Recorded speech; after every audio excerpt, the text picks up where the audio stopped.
Dear ladies and gentlemen, my name is Boris Sučić. I'm coming from the Jožef Stefan Institute from Slovenia, Ljubljana. I'm really happy to be today with you. This is our sixth webinar at the Timepac project. This webinar is dealing with the operational optimization of buildings' energy performance based on activities during the EPC generation. We have 8 different sessions. As you can see, 4 different presenters are participating. We will cover all activities from creating awareness and common understanding about recommissioning to a practical example of application of recommissioning related with HVAC system, electrical lighting, how it is connected with the generation of EPC. In the context of the Timepac project, on-site visit is an essential element of the EPC generation process and must be properly planned. And when you have the expert at your location, that means that also you can utilize his knowledge and you can ask him also to help you in optimizing your energy system, technical building systems. With this webinar, our goal is to empower you with the necessary knowledge and skills to provide cost-effective optimization advice based on activities during the EPC generation. We know that you are experts in your fields. This is another push to you to be more effective during the site visits.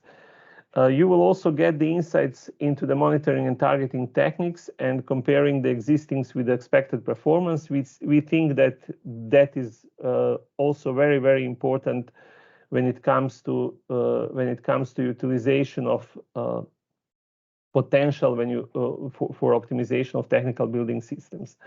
Like I said, we had 8 sessions. Speakers are coming from Italy and Slovenia. So I propose that we move forward, not to waste time, and move to the session 1, which will be delivered by my dear colleague Marko Pečkaj. Marko holds a degree from the Faculty of Mechanical Engineering from University of Ljubljana.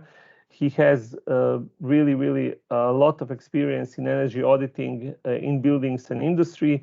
Also, he's certified experts for verification of greenhouse gas emissions, lecturer at our URAM training courses for energy managers, with many practical experiences related also with the implementation of RECO projects in Slovenia. Marko, please try to take control over the presentation, and the virtual floor will be yours.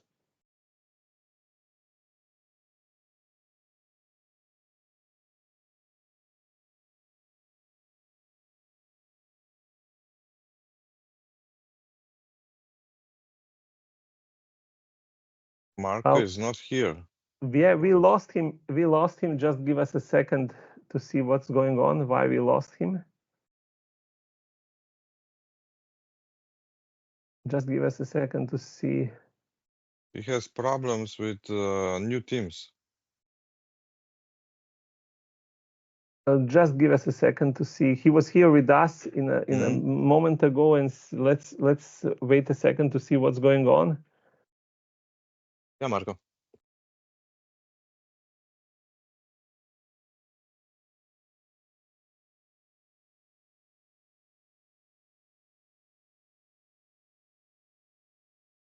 He's not a speaker, but only a participant in the list. Okay. We will move him back. Yeah. Luca, please do it. It's already. Yeah, he's already here. Okay, Marko, please try request control. You have the control and you can start. Oh, thank you. I was not so important, so I was cut off. So. Sometimes it happens.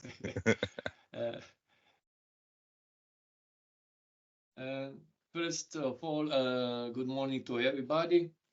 In this first section, we'll just go quick walk through the awareness and common understanding of recommissioning. Well, what is recommissioning? Well, recommissioning activities involve systematically evaluating, testing, and adjusting existing building system to ensure they operate as intended and meet expected performance and standards. So the purpose is to optimize the performance, efficiency, and full functionality of existing buildings, systems, and equipment. That makes improvements on building overall performance. It ensures knowledge and documentation to building staff, and helps extend the lifespan and raise awareness among the building users. And as a result, we get an optimal comfort by optimizing the existing systems for current loads and configuration, reducing compliance and increasing productivity in the building. So let me see, is it a little bit slow, I think.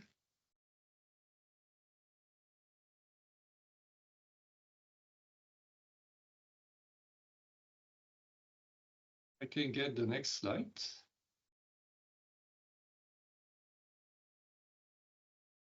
Okay, thank you. What are the key steps of recommissioning? As you can see on the picture, we have 4 major steps. And the first step is preparing and planning.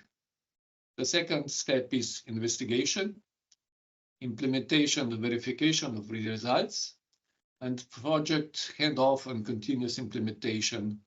And you can see after that stage, you go to another circle, which is repeated every 3 years, 5 years, or if necessary. We will briefly go through each step, since there are some timing issues. Again, I cannot. Yes, okay. The first step, preparing and planning step, we have to select suitable building. Depends on age, conditions, complexity, availability of documentation, initial energy performance ratings, if there is BACS in the house, and the in-house staff, known problems. And first of all, at least once times you have to make a walkthrough audit before you choose the suitable building. Then you have to define objectives and key performance indicators, assemble working team, external contractor and building staff, and you have to prepare implementation record project plan. Of course, it must be confirmed by senior management. And what is very important, that you receive the senior management support of the building. Otherwise, it will be very heavy to achieve your goals afterwards.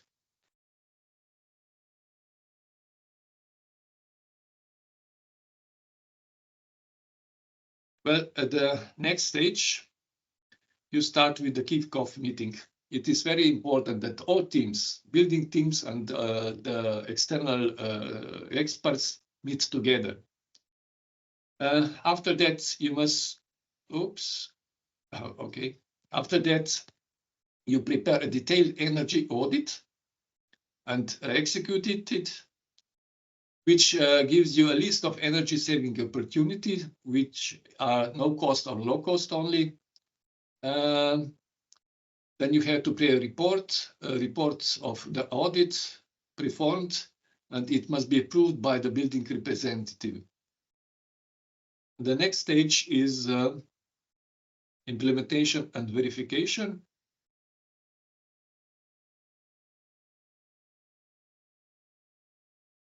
Thank you, Boris. Then you have a list of selected energy savings, which must be approved by the manager of the building. After the implementation of energy saving measures, you have to measure and make a measuring and the verification of achieved goals.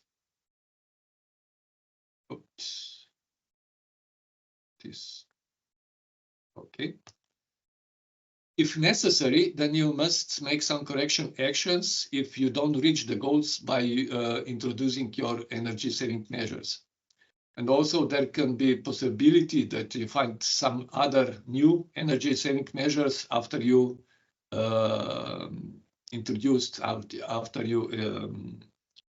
work out with your first list of energy saving measures. And at the last, you have to prepare implementation report, and it must be approved by the management of the buildings. Thank you, Boris. At last stage is project head-off and continuous implementation and monitoring. First of all, you have to prepare final report, which must be confirmed also by the management of the building.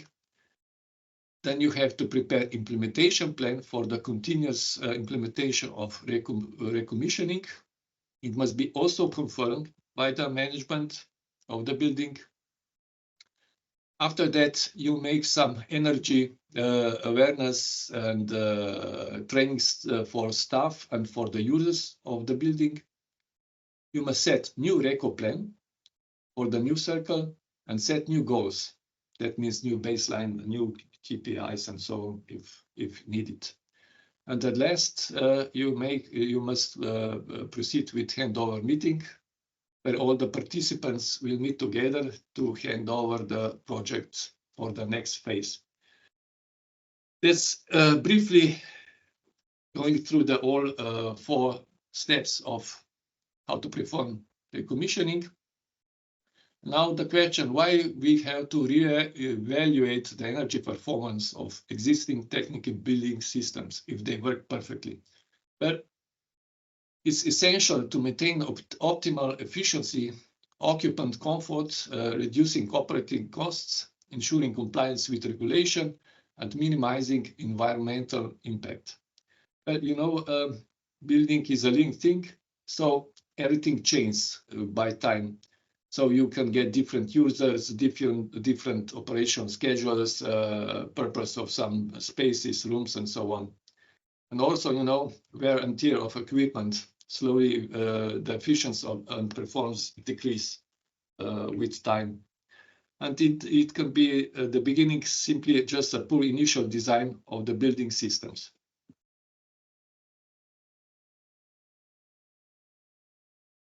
So here is an example. There is a system. It was made in 3 steps. Project 1, Project 2, Project 3. And here are the results. Here is the theoretical production of heat by CHP.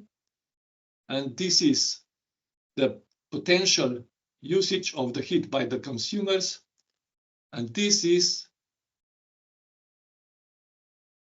the area of heat actually used by consumers. Why? Because each of the projects works perfectly for itself, but when they work together, it's disaster, as you can see on this picture. By simply putting balancing valves here, it set up the problem, and there was no problem anymore. So you can see perfect projects for each other, but together works. It makes a lot of problem. Why is target setting crucial for the overall success? Well, target setting is essential for guiding, measuring, and evaluating the success of any energy efficiency project, not only recommissioning.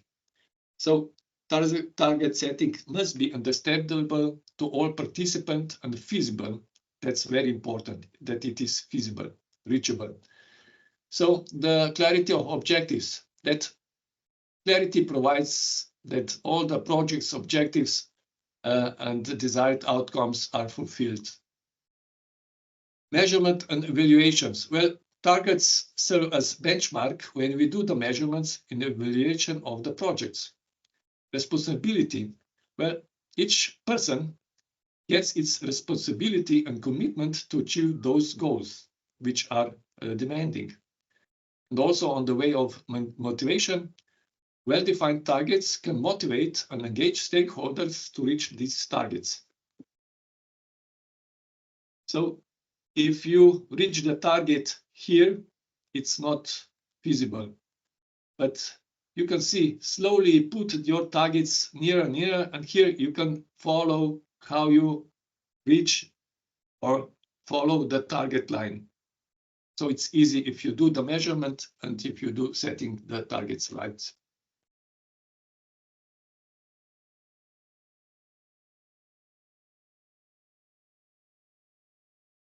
Thank you, Boris. Why do we need training and how do we initiate awareness-raising activities? Well, we all know that human factor has a great impact on energy performance on every building. So we have to increase skill and knowledge. That means that if we want to get more optimal energy use, we have to develop the skills and knowledge of all from the staff side and from the user sides. And also we have to make some behavioral changes to encourage technical staff and users to adopt energy efficiency practices. How we can do it? Well, first of all, we have to identify the target audience. It depends if you have technical staff or cleaning ladies or users. So you decided which target are you setting. And this can be, so the awareness campaigns can be through the simple signs, billboards, posters, interviews, workshops, or really specialized technical trainings. It's very important that after you make such awareness campaigns, that you evaluate effectiveness and promote incentives and also the rewards. It's really good that you set some rewards, for achieving the goals. And what's very important also, you should carry out these campaigns periodically to ensure the ongoing impact. When you make awareness-raising activities, you make a boost, and after the time it drops down. So it goes up and down, up and down. That's why you should make it periodically. And here on the right side, you can see there was a awareness workshop for the staff of the hospital. And here you can see the QSUM diagram of consumption of the natural gas for heating. And you can see immediately after the motivation workshop, you can see the following dropping trend of the energy use of natural gas. And this is also an example where we used interview and specialized technical training for one person who was dealing with compressed gas compressor station. And you can see after 3 days, the drop in the average use of the compressed air. It takes only 3 days that we achieved the goals.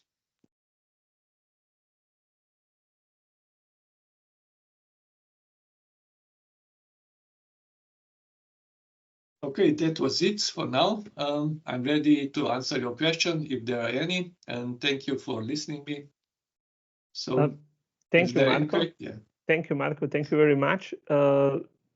If there is, I kindly ask all the participants if they have the question for Marco, please use the chat. Marco will check the chat and answer your question. If at the moment we don't have any questions in the chat for you, Marco, but you will going to be with us throughout the webinar. So if there will be a question afterwards, I'm sure that you will be happy to answer. Yes, thank you, Marco. Thank you for now. The next presentation will be given by me. It is dealing with distinguishing RECO activities from the energy audits and retrofits. Once again, I would shortly introduce myself. I'm Boris Sucic. I'm working as a researcher and a project manager at the Josef Stefan Institute. Before that, I started my professional career in a private-owned company. I worked there for 5 years and then additional 5 years at the Faculty of Electrical Engineering and Computing at the University of Zagreb. My background is electrical engineering. I have a PhD from the University of Zagreb. The title already says for itself, how can we distinguish the RECO activities, recommissioning activities from the energy audits and retrofits? I will try to give you an overview how it is connected with energy performance certification and all other things. first of all, let me introduce you our common challenge. Our common challenge is definitely reduction of energy consumption in buildings. But when we are talking about buildings, we should remember the quote which was given by great architect Le Corbusier, who said, the house is a machine for living in. It is not a dehumanization. It simply means that the establishment of performance standards becomes necessary element of the modern living. We know how these things are changing throughout the years. And if we once again go back to the past, we should remember what was said by Lord Kelvin. When you can measure what you are speaking about and express it in numbers, you know something about it. You should always ask yourselves, are there any universally applicable solutions? Of course, with that, be aware that the most frequent mistake is copy-paste planning and copy-paste implementation. If some things are working well in Slovenia, it doesn't mean that exactly the same will work in Austria, Germany, Italy. You always have to know the local implementation context, the context of energy use. So actually, you must understand the implementation environment well. When we move to the energy audits are almost universally aims at identifying opportunities to reduce energy and water consumption. Today is International Water Day, and that is the reason why we are also mentioning water. Of course, you will hear throughout the webinar from our experience. We also implemented and participated in different projects, and one of them related with the water consumption was actually implemented as a RECO activity. Energy audit is a systematic inspection. It starts with understanding processes at the level of building as whole.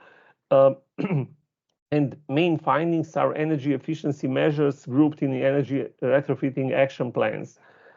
Now, if we move forward, you will have to remember that what we said throughout our Timepac webinars, but for the energy audits, they are now becoming a dynamic category. They are relevant standards. And what is very important in the context of the Timepac, EPC, and all those things related with the buildings is connected with the request that auditor must estimate future energy use and consumption. That means you have to use the models. You have to use advanced tools. You cannot do it. You cannot do it by feeling, or you cannot do it just by thinking that you know the building. So it is essential to use modern tools such as BEAMS and develop BAMS. Energy audit, remember, typically ends with a recommendation. It doesn't involve support for actual implementation. The recommissioning, on the other hand, it can be considered as one part of the energy audit because it is primarily focused on identifying low cost energy efficiency measure, but it also involves support for their implementation. The direct link is, of course, inspection of the on-site metering system. Why do we do it? Because we want to verify our energy savings. It includes also implementation of ongoing monitoring strategies. And all those improvements needs to be measured and verified. I'll be honest with you and admit that at the Josef Stefan Institute, we are using the RECO during the energy audit RECO activities in order to help the company who engaged us for energy auditing, that we can save the cost of energy auditing even during the execution of energy audit. Energy performance certification, just to remind you, at the EU level, buildings are recognized as the most promising target for improving energy efficiency. EPC has been developed as a key policy instrument to improve energy efficiency. There is a great challenge how to link the EPC data with the governmental financial support, how to make this EPC data, how to make EPC more dynamic. Operational point of view, just from my point of view, it's crucial to properly present EPC data to the ordinary people in order to help them to understand what is going on and how to use that data and how to understand the differences between calculated and measured energy consumption. And when we put all these three things together, what we will what we can conclude? We can conclude that, of course, they are connected. They all three processes contribute to the overall goal of reducing energy consumption. But what do they have in common? In common is on-site visit. That means that in all three cases, you have an expert on-site, and you can utilize that expert to give you a real advice to help you to optimize your energy performance. Of course, another thing that is really important is that you have to do it EPC every 10 years or after major renovation. But if you are doing RECO and energy auditing, of course, when we are speaking about complex buildings, you have to do it in a let's say every 3-4 years, every 5 years. So it means that you have intervals where you can combine those activities, and the real challenge is in combining those activities. On this slide, you can see what are the activities that you have to do during the let's say combined process of energy performance certification, energy auditing, and RECO. You can see that many of these activities are connected, and at the end, when you put the RECO in it, you have the part of implementation of low-cost measure and creation of a measurement and verification plan. This is something that that will help you also to maintain your customers, to get a new one, because other people or other companies will recognize you as a provider of innovative energy services. Definitely RECO. Recommissioning, which is well-established practice in USA and Canada, and also in Hong Kong, is something that can help you to break the ice, get an additional competitive, additional, let's say, additional possibility to sell your innovative services. Of course, in that process, you must be capable of understanding different data patterns. On this slide, you can see 3 different data patterns. And if you will do the regression analysis and put just one curve here, it doesn't make sense, because you will miss many different things. But if you look at these data patterns, this is electricity consumption based on the outside temperature. You see here air conditioning system, or the air conditioning systems are not on, only ventilation. Here you can see the temperatures are becoming higher, outside temperatures are being higher.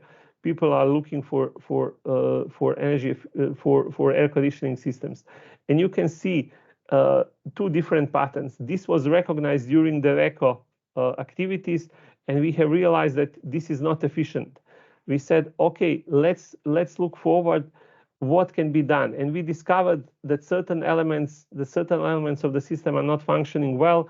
Help the customer to fix it and reach energy savings, sustainable energy savings. This is something that I showed you during the first webinar, complex performance evaluation and modeling. This is something that was done at the site of the Josef Stefan Institute.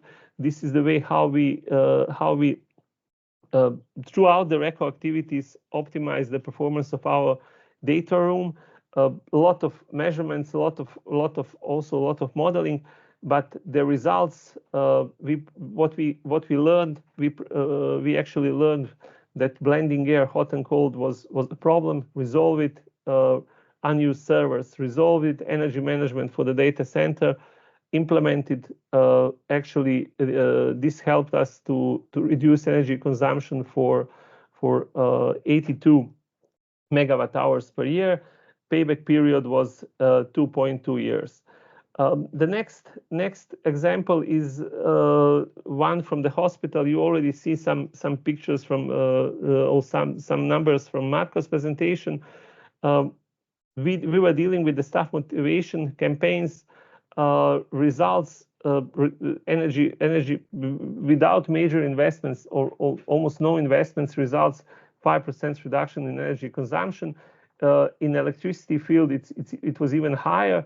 We actually helped the hospital to reduce the electricity consumption. They had a lot of problems. You can see they were implementing different energy efficiency measures doing the renovations, but they were not able to reduce the energy consumption. This was the patterns that we discovered, and then we built a model, gave the presentation to the users in the hospital, and said to them, okay, guys, you can reduce your consumption below 800,000 kilowatt hours per year. And this is an example of monitoring and targeting. We gave them information about predicted electricity consumption, and that was this is what they achieved. So you can see that our models that were developed for this hospital worked quite well. At the end, instead of the conclusion, I kindly ask you, when you do this kind of stuff, please keep the common sense, combine activities, but never ever forget your initial goals and expectations from the client.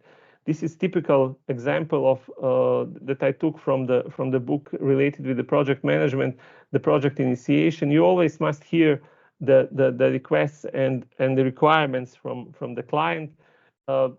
It is not so easy to explain what the client wants, but actually throughout the honest communication and cooperation during the implementation of the project, you will be able to get a proper view on the problem, and you will be also able to help the client to reach the set targets. That will be it from my side. I cannot see the chat, so Luca, please help me. Are there any questions for me in the chat? If there will be, I will be happy to answer. No, Boris, no, Okay. no questions for now. Thank you, Luca. We are moving forward. The next presenter is my dear colleague Gaspar Stegner from the Jožef Stefan Institute. Gaspar holds the PhD from civil engineering. He's expert at the Energy Efficiency Center and researcher. He also has a lot of experience in energy efficiency in buildings. He works as an energy advisor in Slovenian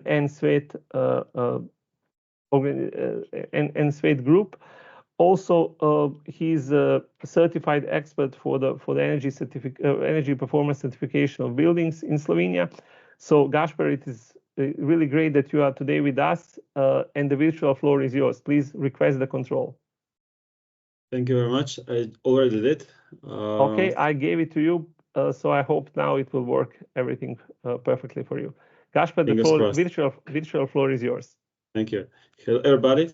So today we'll talk about the recommissioning in the building life cycle. Just a second.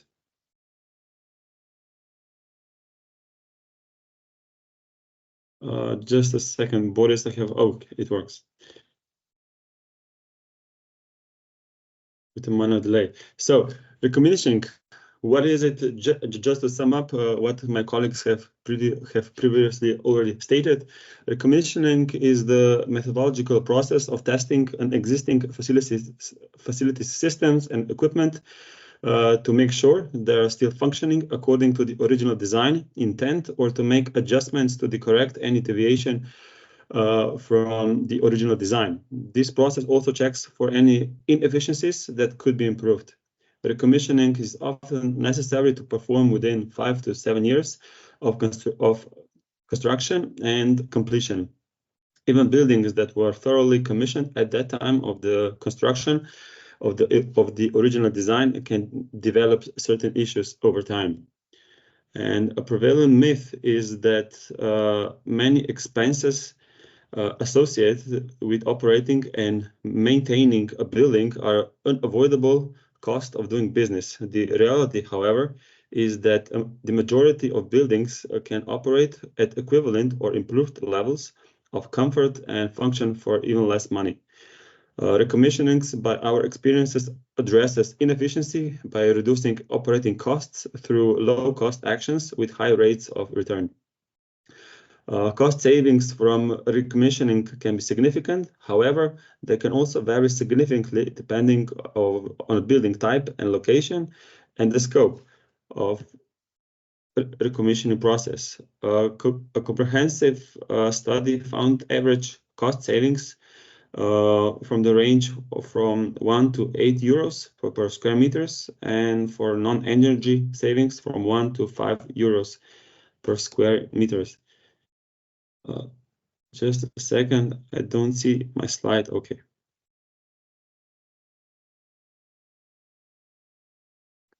The reaction time of this PowerPoint is a little bit slow, but okay, we'll live by that. So if we move forward, yes, the implementation of recommissioning measures may be completed by either in-house staff or by third-party contractors. For example, simply schedule changes and set points adjustments may be implemented by in-house staff, but more complex programming changes can be contracted by the building management system provider through an annual service contract or a project purchase order. Other building improvements, such as lighting changes, mechanical system upgrades, or electrical system measures, may need other third-party contractors.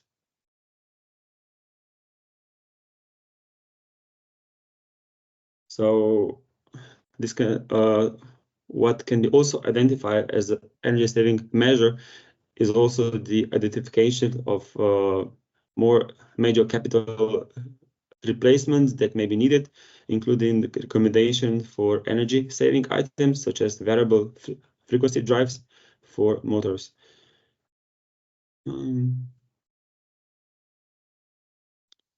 Diagnostic monitoring uses the building energy management control system where these systems exist. For those buildings without it, portable data loggers can be used in order to gather the data, the needed data. Monitoring involves collecting data over time at intervals ranging from 1 minute to 1 hour, depending on the problem. Variables as such typically include like whole building and end-use energy consumption and outdoor temperature, humidity, equipment status, set points that change, and equipment runtimes and its status.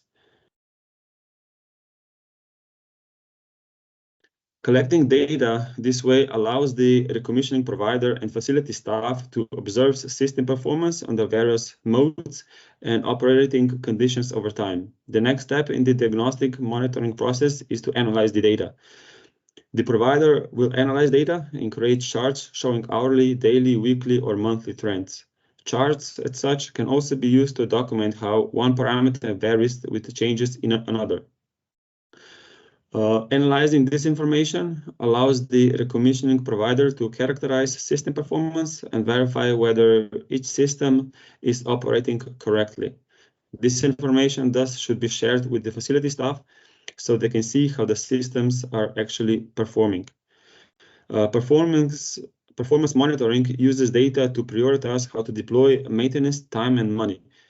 Thus digs into the root causes of issues rather than applying band-aids to symptoms. Hence, it identifies and solves issues faster, prevents performance drift, and achieves savings persistence.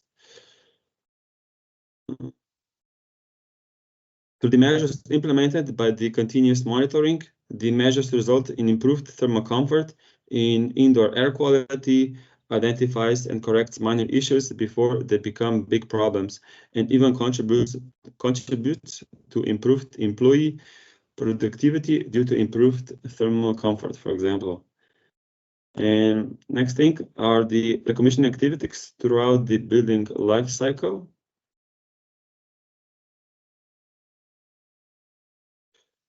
Throughout the building life cycle, several activities should take place, from energy audit that defines energy saving opportunities through process, equipment, and facility audits, facility optimization, building problem analysis, measurement, and verification that ensures savings and proper operating efficiencies, and as well as performance and capacity testing.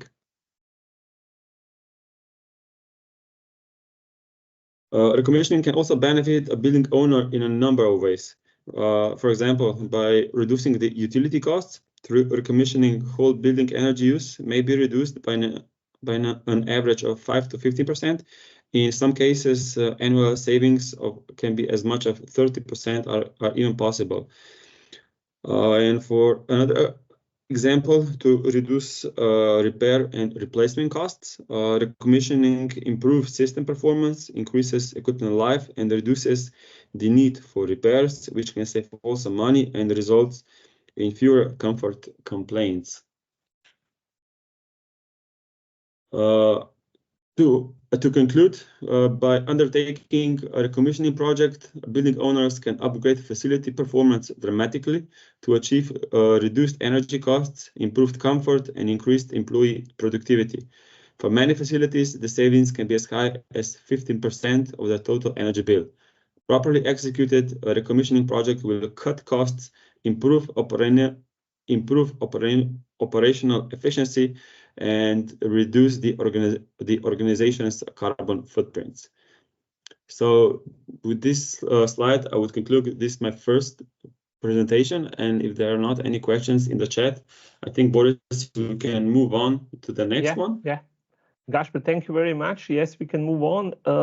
There is no question in the chat, so I kindly ask all the participants to use that opportunity that you are here with us and to pose the question into the chat if there is any for you. Your next presentation will be dealing with the RECO activities and the EPC. How can we combine those two activities? Gasper, virtual floor is once again yours. Thanks. I hope this will have, you are moving my slides. Okay. So regarding the EPCs and recommissioning, I'll start with the investigation phase of an EPC as well as the recommissioning that typically begins with a site visit.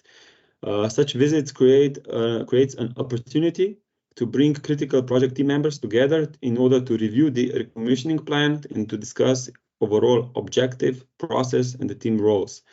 Meeting participants may include the owner or owner's representative, facility staff, and any contractors or other professionals who may be important to the process, such as controls contractors, maintenance service contractors, or consulting engineers who are familiar with the building and the owner's operating requirements. And these people are essential to review of data and investigations of the building's existing status. So the core of the investigation phase is a systematic analysis of the building's performance through direct observations on site, review of building's documents and operational and maintenance practices, and monitoring and testing of the building's systems.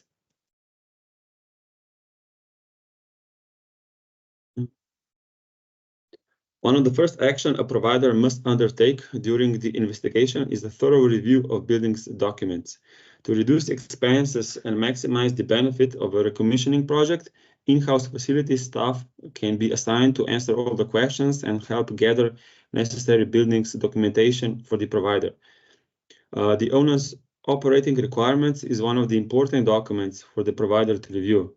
If it is incomplete or unavailable, the owner may want to ask the recommissioning provider to update or to create one.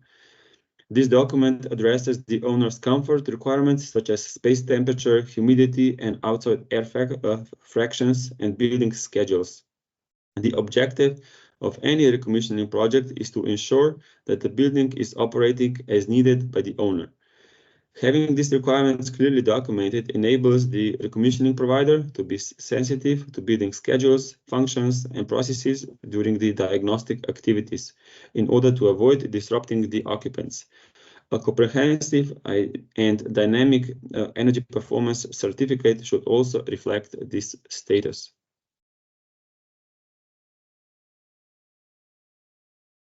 To the extent possible, the owner should gather the following additional documents for the recommissioning provider's review, such as design documentation, equipment list, drawings for the building's main energy-consuming system and equipment, control system documentation, operation and maintenance manuals, previous commissioning reports, and energy studies. During the site visits and data collection process for gathering an energy performance certificate, several common performance improvements opportunities can be identified. These opportunities typically revolve around improving energy efficiency, reducing energy consumption, and enhancing overall building performance. And such topics are, for example, building envelope upgrades, HVAC system optimization, where inspection of heating, ventilation, and air conditioning systems can uncover opportunities for optimization, lighting upgrades. And if we go on, such can be, of course, renewable energy integration, building management, system enhancements, where assessment of the existing buildings management system can reveal opportunities to optimize control strategies, scheduling, and set points for HVAC, lighting, and other building systems. Next topics can be as well water efficiency measures, and if we go on, occupant behavior and awareness, and of course building commissioning and retro-commissioning, where assessing the building commissioning history and current operational performance can reveal opportunities for commissioning and retro-commissioning activities. So by identifying and addressing these common performance improvements opportunities during the energy performance certificate generation process, building owners and operators can enhance energy efficiency, reduce operating costs, and improve the overall sustainability of their facilities. Next topic that I would like to tackle is EPC as a support for the RECO activities. A detailed whole building dynamic energy model to simulate the overall building performance needs, to consider various building specification and characterization, and that includes internal loads and schedules and technical energy system specification is needed. Due to functional characteristics of modular and flexible construction and step-by-step calculation, simulation tools such as Energy Plus, Transys, EDIs, and are broadly used to depict buildings' overall energy performance. The accuracy in using these simulation programs depends on the ability of the user to input parameters that result in a good and exact model of actual building energy use. Thus, it is of course necessary that the parameters of the model are fitted to the actual physical system in real life, which is called model calibration. In general, the measure data and weather data might be used to calibrate or validate models. So if we go on, what is the need for calibrate energy models? Using dynamic models to help in understanding the thermal behavior of an existing situation requires the dynamic model to be able to closely represent the actual behavior of the buildings that is under study. The fitting of dynamic models to an existing situation involves using as-built information, survey observations, and short or long-term monitoring data to iteratively adjust the parameters to the BIM model. This adjustment is of course called calibration, and the definition of the calibration process leads to numerous questions, such as what are the initial objectives of our calibration, what is the calibrated model intended for, to which level of detail is required for the model, which type of data should we gather for the building, etc. Moving on to the finish line, calibrated building energy simulation models are pivotal tools in the realm of a sustainable building management. Once calibrated, they become indispensable for optimizing the operation of HVAC systems within buildings. By simulating various scenarios and configurations, these models empower facility managers to identify the most efficient settings for heating, cooling, ventilation, and lighting systems. Through the accurate prediction of energy usage under diverse conditions, These calibrated models enable informed decision-making, which is the most important thing, in order to minimize energy waste while upholding optimal comfort levels for occupants. The success of recommissioning initiatives hinges on a thorough analysis of their multifaceted impacts. Recommissioning endeavors entail a spectrum of intervention aimed at enhancing a building's energy performance. Dynamic energy simulations emerge as an indispensable tool for such analysis, offering the capability to quantify the anticipated reductions in energy consumption, estimate the resultant financial savings from reduced utility bills, and evaluate the environmental benefits, such as diminished greenhouse gas emissions.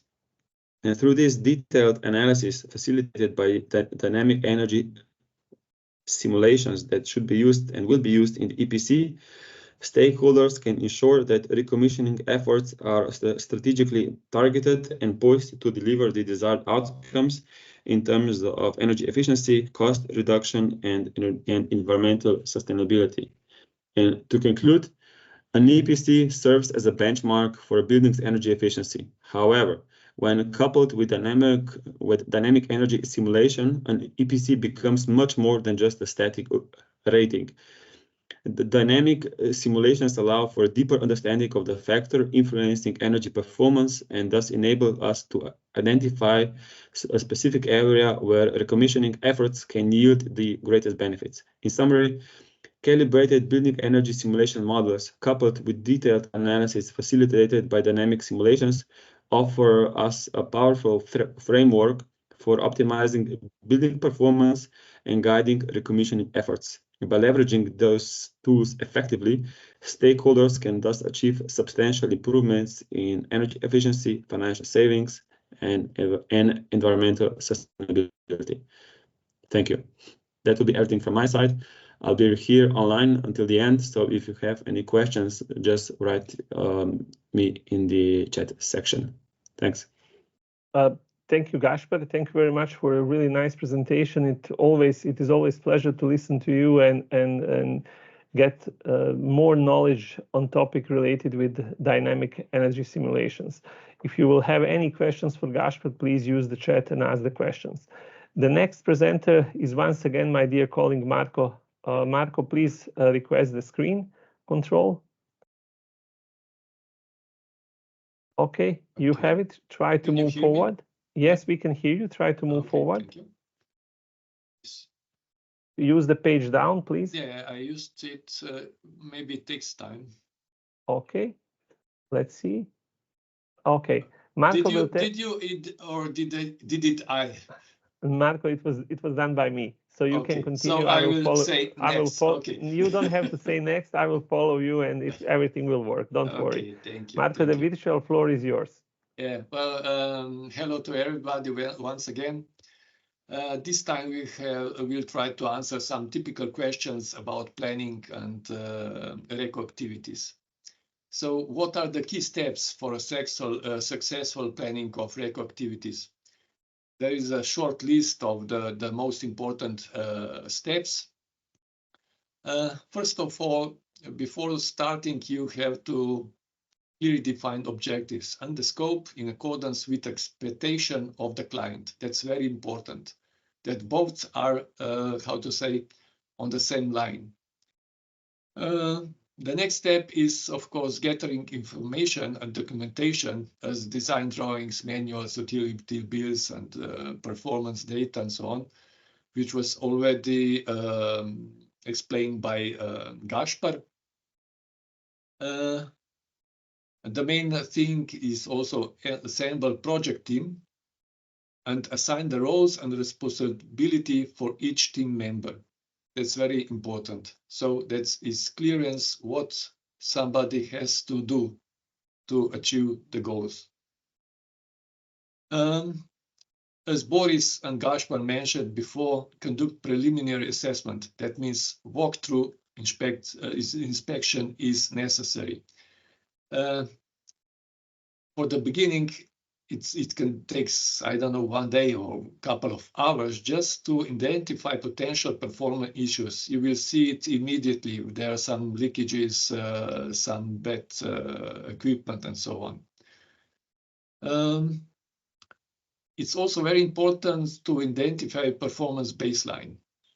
This is benchmark of current performance, and it makes you keep tracking your improvements over the time. Of course, you have to develop a detailed recommissioning plan. So you have to outline the specific activities, tasks, timelines, methodology of data collection, analysis, performance testings, and the last implementation of corrective actions, and of course, validation of them. Of course, communication or coordination, documenting and reporting findings and so on with the energy management and the personnel. Very important also, which I already said before, is a kick-off meeting and establish a good relationship with the buildings management and personnel. That's very, very important, because a lot of things you will find out through the personnel and the users of the building. And you have to establish very effective lines of communication and coordination between the project team and the buildings management and personnel. That's also very important. So they must be keep on dates all the time. Thanks. Thank you. Honest communication, cooperation. Well, it's maybe sounds silly and funny, but it's very important, because honest communication facilitates effective communication with building owners and facility managers, and also other stakeholders. If you presenting assessment findings and recommendation in a clear, transparent, and collaborative manner, expert and building owner and operators can build trust and encourage buy-in for energy efficient initiatives. So if they know what are the findings and what are the goals, they will easier to buy in all the efficiency measures. So communication and cooperation are essentials for several reasons. Well, it makes a comprehensive understanding on what is going on. Expert brings diverse perspective and specialized knowledge. So different experts brings diverse perspectives, so they can make a joint solution for some measures. It helps identification and finding of opportunities. So collaboration between different experts and building operators can improve identification of energy savings opportunities and potential improvements. It's very, very important too. It makes optimized solutions for some improvements or opportunities, because it integrates an optimized solution are the results of combined effort of all the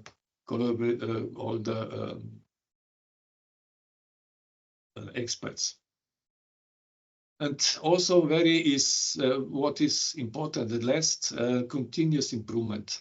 So you have to establish culture of continuous learning and improvement, because recommissioning is continuous process, which are at least 3 phases are continuously turning on and on. Next slide, please. Okay, so what we have to agree upon with the owner users before the visit.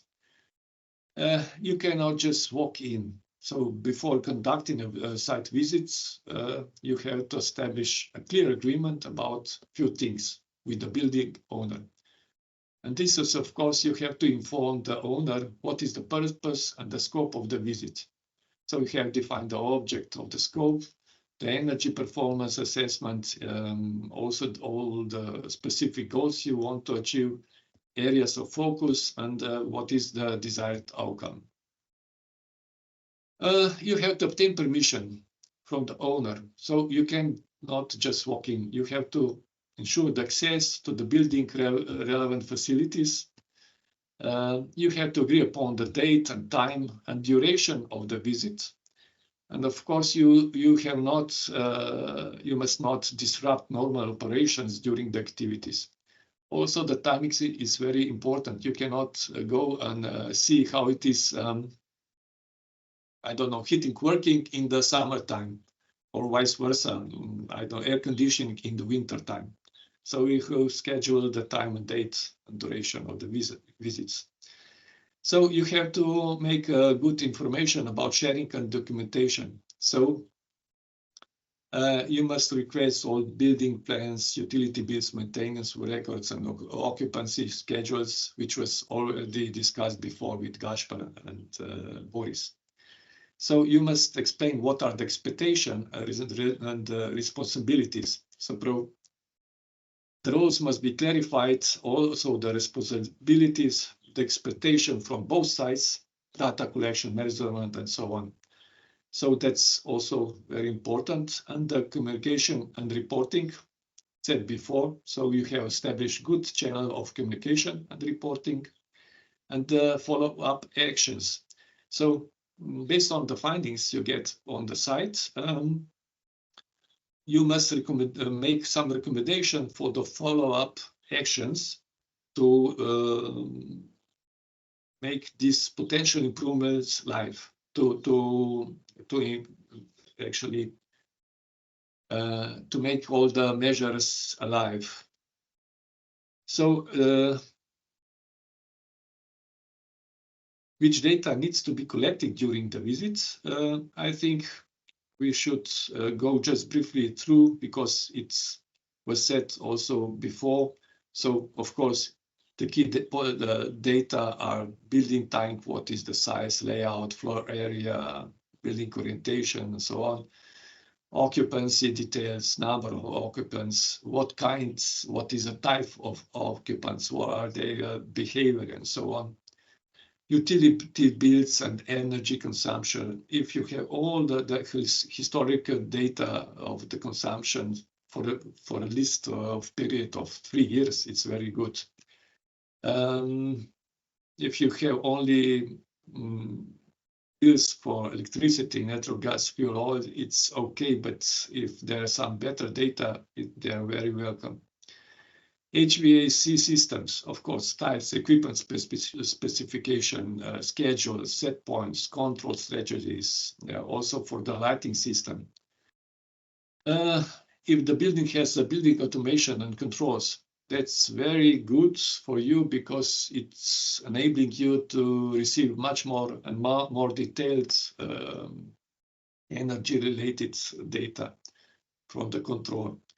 So, but it's very important what are their strategies, settings, and schedules. You can see later on, you will see some examples that it's very important.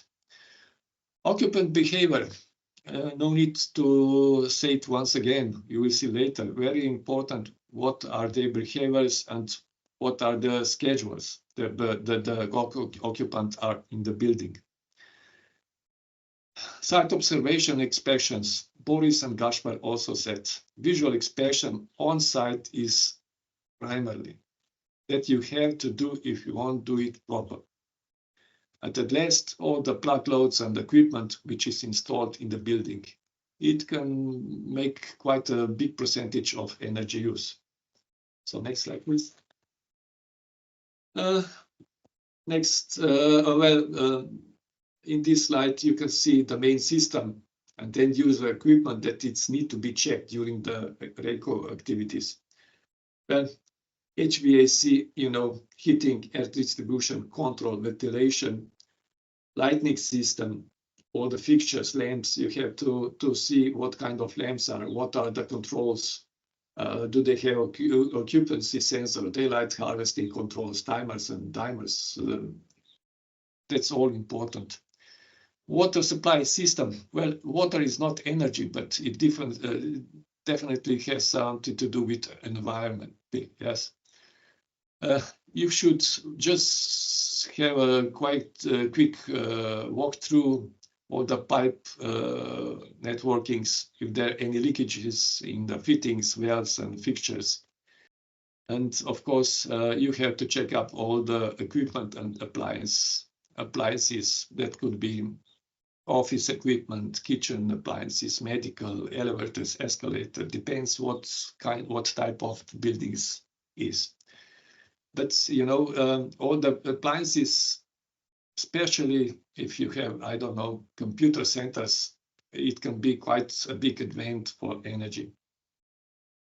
And here we have some examples.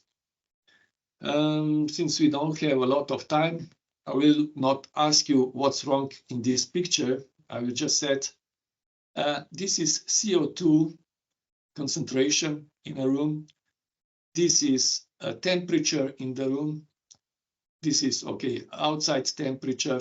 No, this is outside temperature, and this is relative humidity. But as soon as we saw this diagram, we did it with data logger, you can see you have perfectly flat line. So the control system for HVAC works perfectly. But what's wrong? The schedules. You can see it works during the night and the weekend all the time. Just switch some, make some changes in the schedules of working. You will be rewarded with great energy drops. So here you have water supply leakage. If you do the measurements, then you can follow that something wrong, and you can on time make some adjustments, not after a couple of years or months. This was the problem, that it was very hard to find this leakage. So it takes a lot of time to find it, but we knew that something was wrong. A couple of years ago, we have the same problem, but it took 1 year to find it. Yeah. If you have BACS introducing in the free cooling with introduction in your conditioning, air conditioning in the room, what can we do here? Here you can see that's the inlet of fresh air. This is the inside temperature in the room, and the red is outside temperature. That's summertime. You can see it's above 35 degrees here. So what they did it. In the evening they switch off everything, and they started early in the morning. But you can see all night long the temperature of outside air was drastically lower than the temperature in the room. Just keep the ventilation working during the nighttime when the temperature is lower. You will pre-cool your room, and you don't have to use your air conditioning so much. Quite easy. Here you can see you just put some insulation and mounting some thermostatic heads can improve the usage in the room. Next slide, please. There's a graph in 2011, 2012, and 2013. We only did some correction on the boiler operating schedules, some miniature hydronic balancing of one part of the building, set some temperature settings of the boiler, and do the awareness campaign. And you can see the results. They are quite impressive. Here you can see a radiator, classic radiator, and a very nicely protected one. Here you can see the result of protection. This one does not exceed 85% of performance, because it's really compactly protected. We measured it, it was around 60 to 50% only. So just put some grills, it will improve the impact, the performance of radiator. I think that's it for now from my side. So I'm ready to answer some question right now or later on the chat. Thank you, Marko. It is very nice it was really interesting also for me to simply to remember or to see the pictures from energy audits and from RECO activities that we have done together, and remember what kind of solution actually we proposed in different situations. Thank you very much for your presentation. Thank you. If there will be if there will be question in the chat, we will ask Luca also to give us a hint about it. Now we are moving on with the next presentation. It deals with connecting the RECO activities and the BACS. It will be given by me. So I will first introduce you with the energy management system versus process control system. As you already know, in many modern buildings, different monitoring and control systems are used, but unfortunately, majority of them are not directly connected with the energy consumption optimization. From the theoretical point of view, everything looks very simple. It is you have to put in practice traditional management activity like plan, do, check, act model, but in practice it doesn't work so easy. So the process control systems must provide the energy data, and also they also must be connected with the contextual information about energy use. That is the key element for the proper decision making.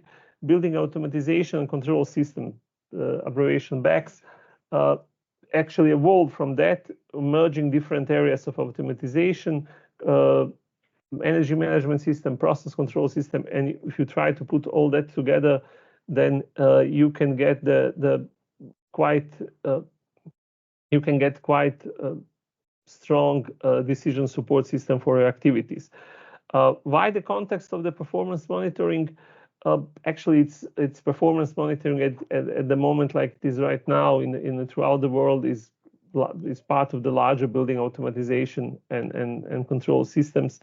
You can see here on this diagram also how it works when you're connecting the technologies, people, performance management. You have it applies for almost all new buildings. New buildings are more complex. They require more data for optimal operation. It provides a framework for data analysis, interpretation, knowledge creation, learning, and of course communicating results and lessons learned. When you do the recommissioning activities, it's really important that you have enough data to make good conclusions. If there is no data, then you have to install additional metering devices to collect that data, which at the end can be quite expensive. So when you do the recommissioning activities, and if you are looking for the suitable candidates, always look for the buildings where the metering system is already installed. Metrics for the properly defining needs regarding the metering and sensor infrastructure. This is the trickiest and the most sensitive part when you are designing a new building or when you are proposing an establishment of such system in existing building. Why it is sensitive? Because it is the easiest way is to say measure everything. But if you measure everything, it's too expensive. When you are designing the matrix or thinking what to measure and how to measure, you always have to also take care about the process control requirements and performance category that you are monitoring. For example, measuring infrastructure and sensors for HVAC system for the data room are definitely different from those used for the general HVAC systems, or for instance libraries. Price of new equipment in combination with data reliability relevance for the process control and performance monitoring are of highest importance for the selection of measurement devices and sensors. Here you should also follow the common sense. Install the things that you know that you will use. Do not install things on reserve and think about we may need it in the future. At the beginning, to getting the confidence and to getting the support from the client, it is really important that you do the things that are necessary and achieve visible results as soon as possible. When you will achieve visible results as soon as possible, that means that client will understand that you are bringing added value to the entire process. single data source can support information needs for multiple processes. So utilize when you have your information already stored in the database, then use it as much as possible also for other purposes. Of course, always avoid overlapping and confusion, and don't forget that you need to analyze and collect data that is necessary to understand the relationship between energy consumption and operational settings. Like Marcos showed you in his presentation, when we were analyzing data about energy consumption of the HVAC system for the building that he showed in his slides, we asked the people on site, how many of you are working through the night? And then we realized nobody's working through the night. But why the system is working like it is normal operating hour? And they said, but that was our original setup. When we were commissioning it, we said, okay, we want to have the perfect condition in our room throughout the day and night. And then you say, okay, let's do the exercise and turn it off just for the testing purposes or during the couple of nights. And let's see and let's discuss about what are the results afterwards, how much energy can be saved, and how does that influence the comfort of people who are working there. Of course, you have to, when you do the recommissioning of a building and when you doing those activities, you have to evaluate the metering infrastructure. Evaluation must assure that acquired data will serve as a good basis for the process control and identifying performance improvement opportunities. You should ask yourself quite simple questions. Why do you need selected measuring points or sensor? What are the costs of deployment and future maintenance? What indicators can be calculated? What is appropriate data recording frequency? In some cases, you don't have to get the data on a 1 second interval. You may not even need the data on 1 minute interval. But in some cases, 1 hourly data is more than enough. This is all the things that you have to ask yourself when you are doing the recommissioning of existing building. For example, if you are thinking about the peak load management strategy, you have to collect the data and the metering frequency of your utility system is 15 minutes interval, which means that you have to, if you want to install effective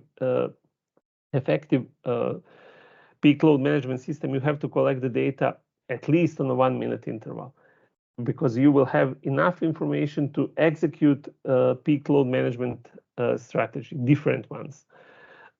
Implementation approach, proper planning, planning a proper evaluation of metering infrastructure and sensor includes at least several activities, layout and scope of all activities. You have to set up the project team and assign specific tasks.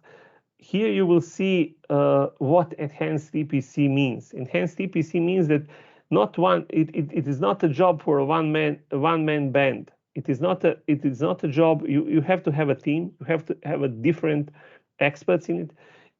Today, 4 of us are giving presentations to you, and 2 of us have background in civil engineering, 1 mechanical engineer, and me as electrical engineer.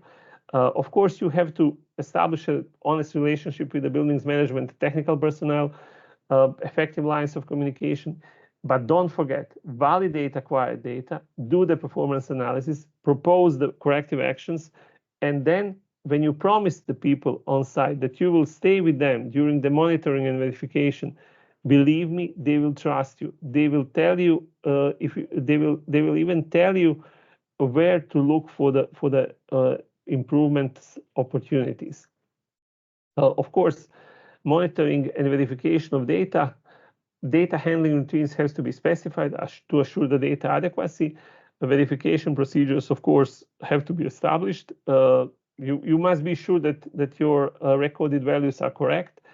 Of course, key questions for successful deployment is always ask yourself, is the value really correct? Always also conduct the data verification procedures, check the accuracy of reading and recording, consistency, units check, compare the data, check the expectancy rates. Sometimes there is no stupid question, there is no silly question, there are only silly answers and stupid answers. From time to time, also carry on independent checks of whole data handling procedures. And then when you do all that, and if the system is reliable, then you can do various optimization. Here you can see example how it is for the peak load management, which means that you construct the daily load, move from the daily load diagram to a daily load duration diagram. You will be able then to identify the peak loads which can be controllable. You have to, of course, you will also be able to identify uncontrollable peak loads. And when you have all that and well-designed BACS system at your location, you will be able to execute really comprehensive peak load management strategies.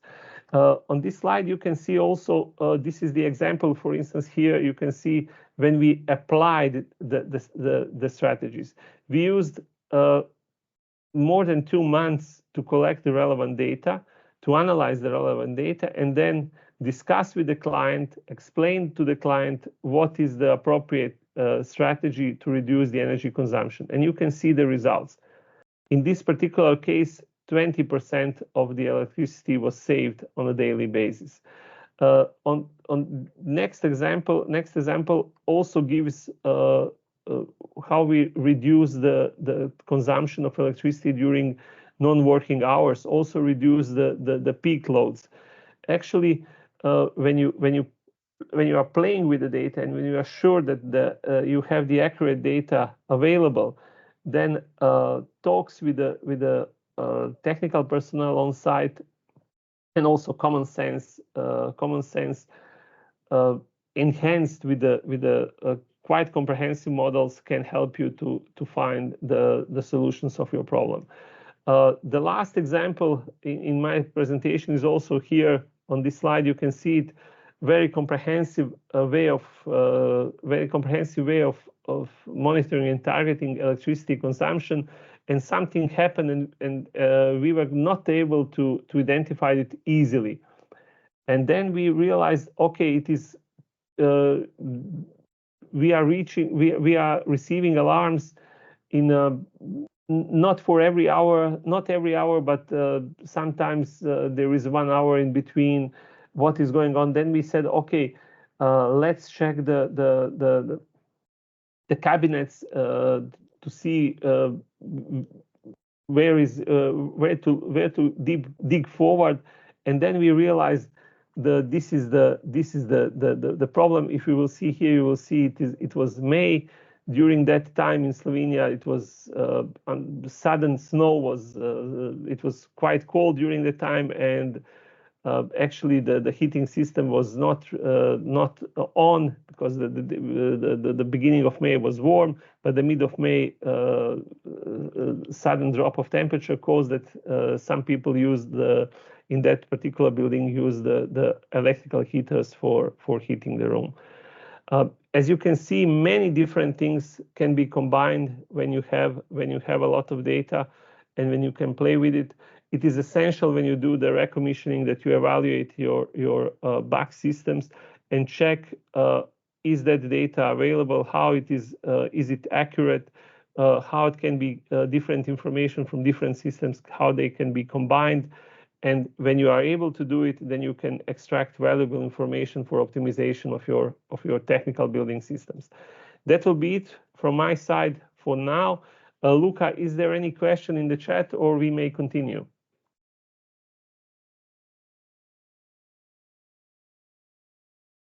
I assumed that there is no question in the chat. I can check it myself. So we move forward. Our next presenter is my dear colleague from Politecnico di Torino, my dear colleague, Professor Vincenzo Corrado. He's a civil engineer and the full professor of building physics and building energy system at Politecnico di Torino, Department of Energy. He has over the 30 years of professional experience in research and development in the fields of building physics, thermal building systems, technical building system, building energy performance modeling, energy auditing and certification procedures, thermal comfort, indoor environmental quality, legislation, technical standards related to energy and environmental issues.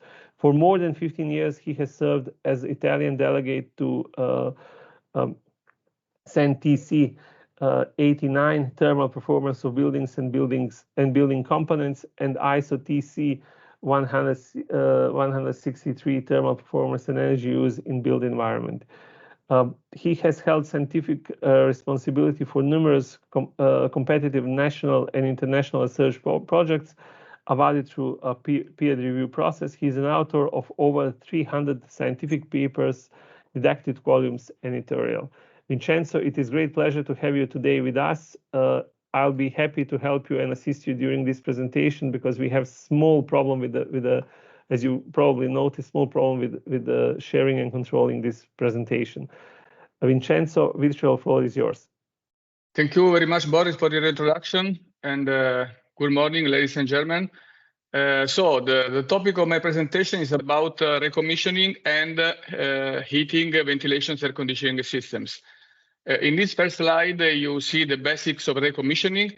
I'm not going to repeat what it has already been said by the previous speaker, but what I want to highlight is the recommissioning is an operation that refers to existing buildings, and it is aimed at optimize operating and maintaining procedures, and it also takes into account the interaction with building users with a view to reducing costs and energy use.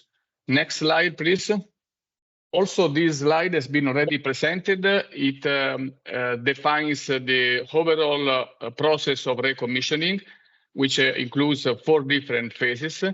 In my presentation, also not to overlap with other presentations of previous speakers, I would like to focus my attention on the inspection of heating, ventilation, air conditioning systems. If you move to the next slide, the HVAC inspections is a process that has also been introduced by the EPBD, the Energy Performance Building Directive, maybe with a different goal because it is something more formal and trusted to independent inspectors. But the procedure is some way similar, so the same procedure that is specified in some technical standards, international technical standards, can be also used within a recommissioning process. As regards the scope and importance of inspection activities, we could define not the last one, please. Please, Boris. Okay. Two main scopes. One is to increase the performance of the system, so reducing both energy consumptions and energy cost. But the other important scope is also to improve the ambient quality, which results in higher healthiness and higher comfort for the occupants. Next, please. In the next slides, I will take into account separately heating systems on one side and ventilation and air conditioning systems on the other side.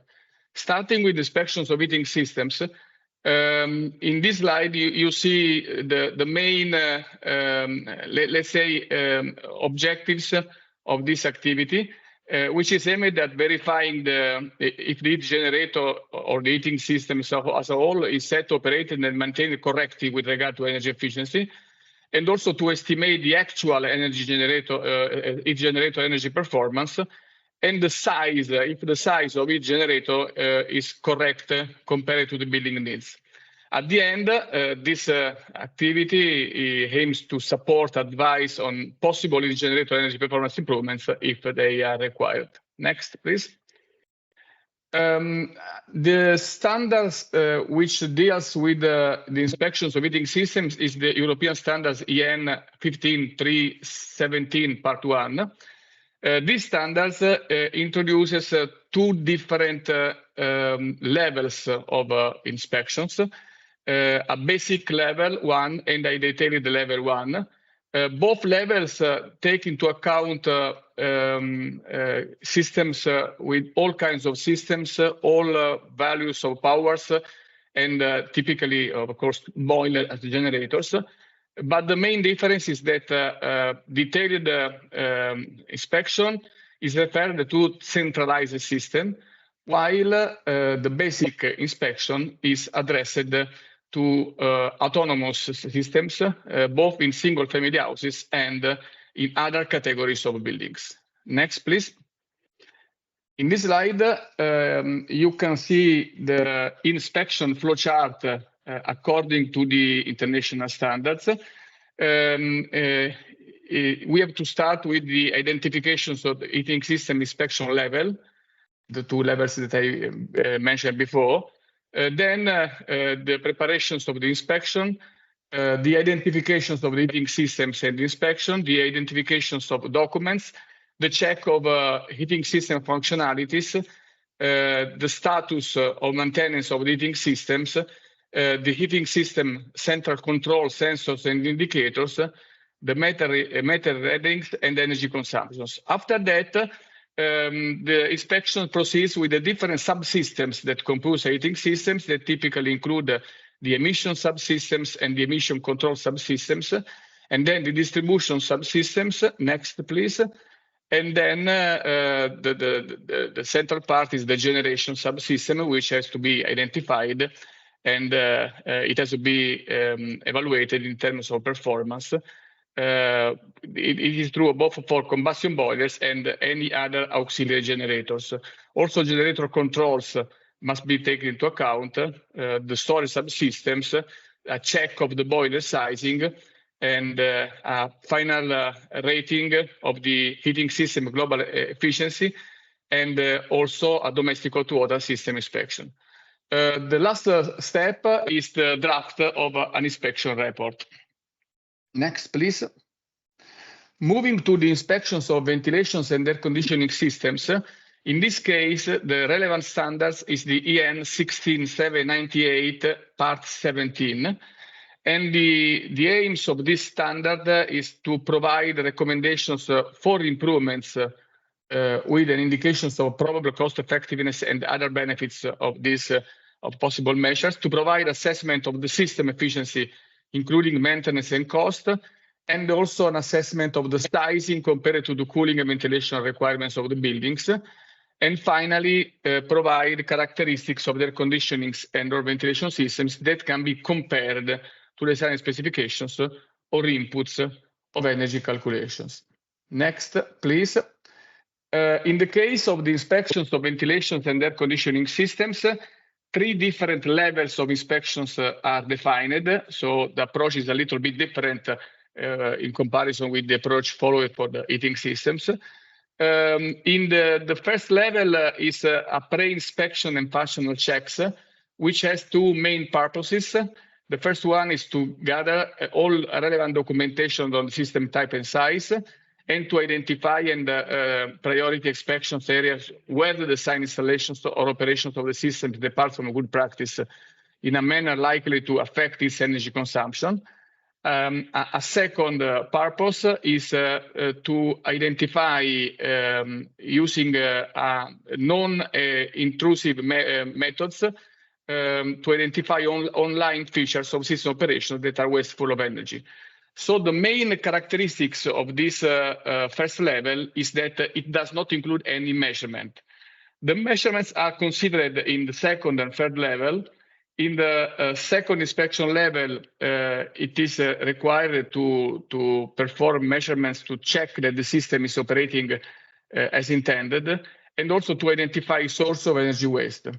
These measurements can include, for example, specify design conditions and set points. While if we switch to the third level, special measurements, it is based on measurements that provide a more detailed assessment of system performance. Examples of such kinds of measures cover for example, that cover extended periods of time, or technical aspects such as in situ component performance. So we can think about a kind of monitoring over a long period of the performance of the ventilations and cooling systems. Next, please.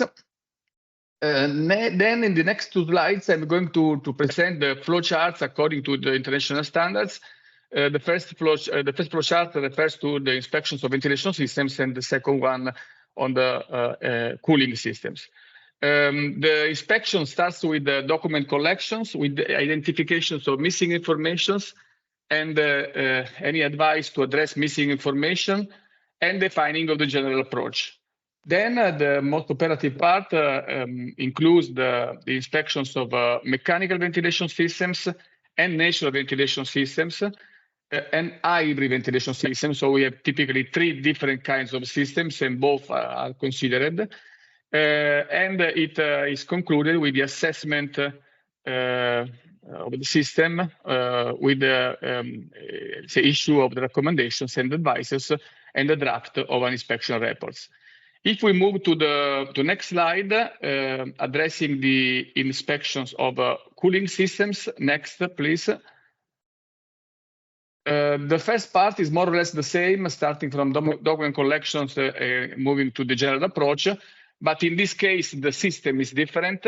So it is necessary to inspect the refrigeration equipments, the pumps, chiller, water pipes, the outdoor heat rejection system, the terminal units, the mechanical ventilation system, if it is embedded in the air conditioning systems, the control panels and the metering systems, and assessing the whole systems and making some recommendations and advices, ending with an inspection report. Next, please. In the next 3 slides, I'm going to present some examples taken from a publication issued by National Resource Canada and available online. These are 3 different buildings that were subject to recommissioning procedure. The first one is a bank office building in Canada, a 17-story building of 20,000 square meters with 1,000 employees and an energy bill of about almost $300,000. After the recommissioning, the main measures selected were the optimizations of ventilation systems, the installations of CO2 sensors, and the modifications of set points regarding day and night setback. On the right side of this slide, you see on the bottom part an information about the total cost. So on that building, the total cost of this recommissioning was at the end almost $200,000, which corresponds to almost $10 per square meters. The main part of this cost refers to the implementation phase, almost 80%. It seems high cost, but if you compare with the monetary savings of around $60,000 per year, it gives a simple payback period of 3.3 years. So at the end, it reveals to be a very cost-effective process, the recommissioning phase. Moving to the next slide, it is a completely different building. It is a smaller building. It's an elementary school in Canada. In this case, it has a floor surface of more or less 2,000 square meters and an energy bill of $44,000. The measures selected at the end of the recommissioning process were different. Optimization of source subcommands for ventilation unit and the main evacuators, restart of the electric boiler, decrease of the temperature during unoccupied periods. But at the end, you see that as regards the cost, it is a little bit higher, $18 per square meter. 70%, almost 70%, 65% of the cost is in the implementation phase. But again, we have good results in terms of a payback period, which does not exceed 5 years, with an energy saving of or a monetary saving of $7,500 per year. Moving to the last example, it is again an office building. In this case, it's a building having a bill of $150,000 before the commissioning. The measures selected in this case are different from the previous: simultaneous heating and cooling, optimizations of the VAV systems, and reset of air temperature supply. But you see that at the end, the results are still in line with the previous examples. About 80% of the cost is in the implementation phase. The cost is about $10 per square meter, so it's really comparable with the first example of the bank office. And again, we have a simple playback period of more or less 2 years, which make the recommissioning activity really very, very convenient. This is my last slide. Thank you for your attention, and of course, I will be available to answer any possible questions in the chat. Thank you. Thank you, Vincenzo. It was always a pleasure to listen to you, and I think that with the last 3 examples of recommissioning activities in Canada, you proved the potential of implementing comprehensive measures also in some European buildings if somebody will decide to follow this approach that was developed in US and Canada.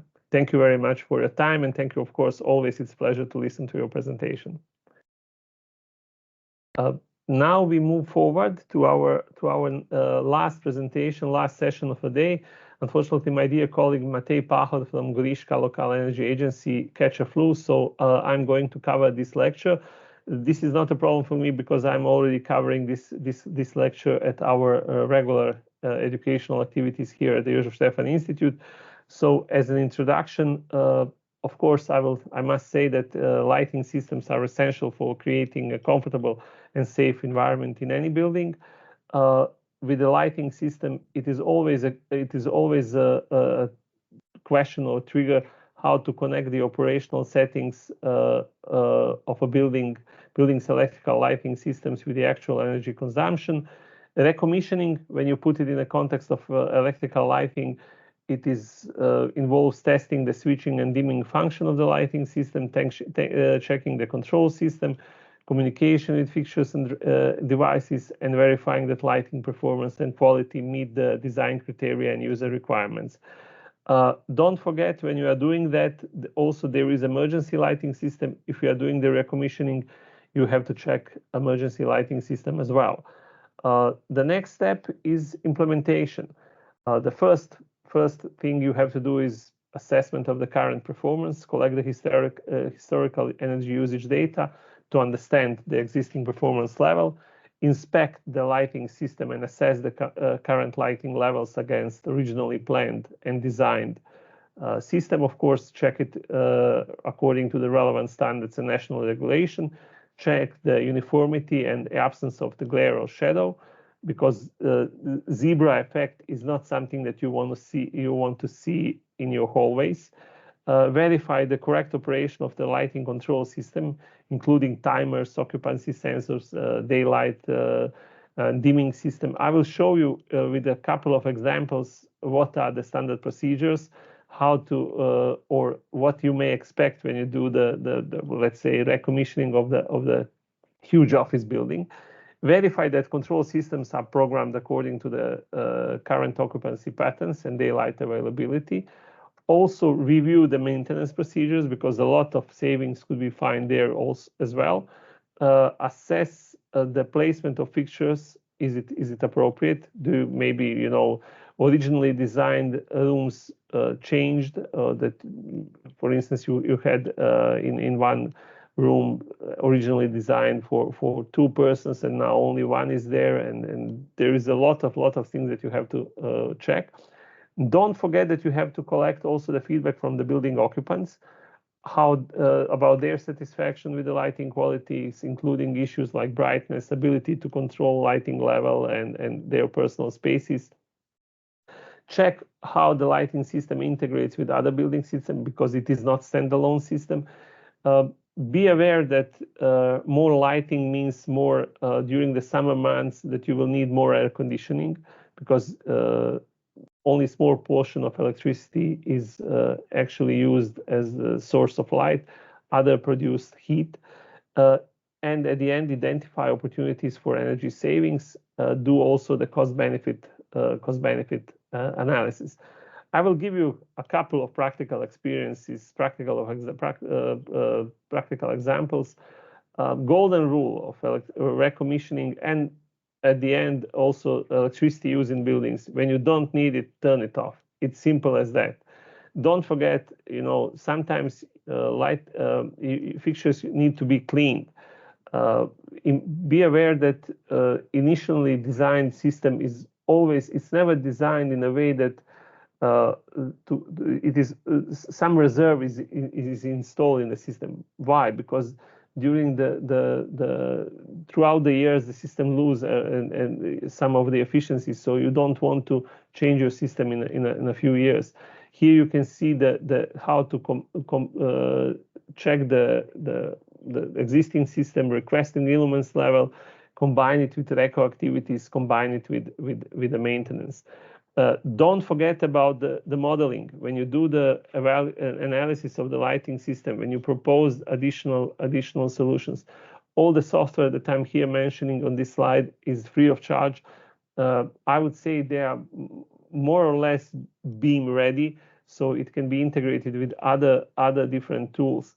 It is really important for you also when you are proposing a new solution, especially in case when you realize that illuminance level is not appropriate for the use in the selected building.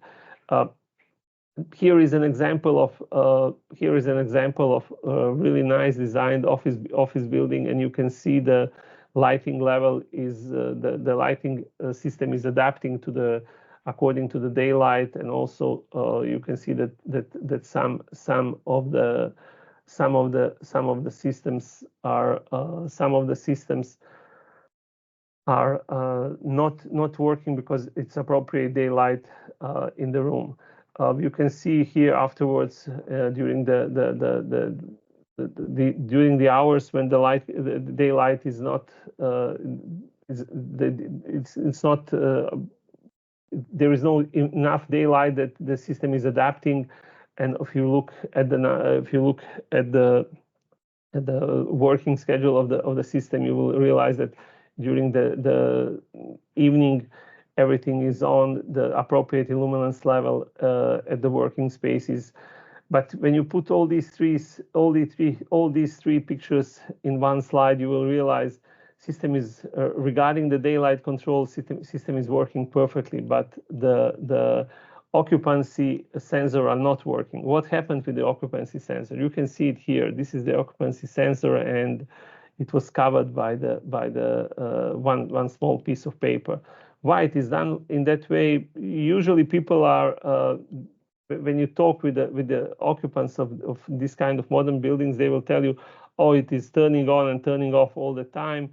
But from my practical experience, I would say that the main reason is when the lights are on, if the people are moving around your office or nearby, they will see the light and say, okay, he's working. Nobody knows who is in the room. So people tend to cover these occupancy sensors to in that way to maintain illusion of working. This is another example you can see here on this slide.